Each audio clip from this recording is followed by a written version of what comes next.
Most of the time, we just see what we see. We believe our own eyes out of habit. But Wittgenstein was intrigued by one sketch of a duck. Or is it a rabbit? It's a duck. It's a rabbit. Or can it be both? Either way, what's really strange is whether you see a duck or a rabbit, the image itself doesn't change. The act of seeing is not just a matter of data that we receive. We bring context, a frame of reference, past experience to all we perceive. You can see it as a rabbit, you can see it as a duck. Seeing as was the notion by which Wittgenstein was struck. Seeing as differs from seeing the moment you realize there's more going on than simply absorbing what's in front of your eyes. It's rarely as obvious as the duck-rabbit, which offers a choice of two. The point is that seeing an object as something is something we constantly do. At home, we don't see an oblong on legs. What we see as a table.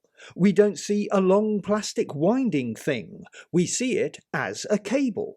When we take a look at a photograph of people, houses and trees, do we see a flat image of vague shapes and shades? No, we make sense of it all with ease.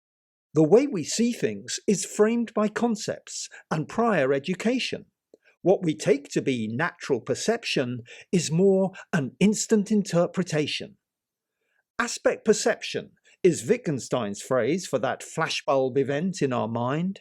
When we see something as, we notice an aspect. When we don't, we're aspect blind. The aspect blind might see sheets of paper just covered in meaningless lines, but an engineer would immediately see them as blueprints or designs.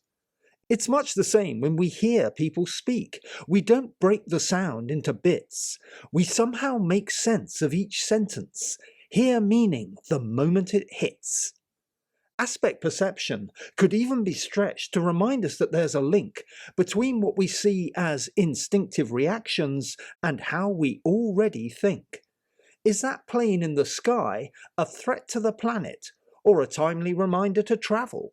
Is that homeless person a loser or warning of how your own life could unravel? Is that traffic warden a pain in the neck or doing a valuable job? Is that rally a joyous meeting of minds or potentially dangerous mob? A dramatic extreme example, the duck rabbit pulls us up short to show how much baggage we secretly bring to those moments when we think that we perceive things without any preconceived thought.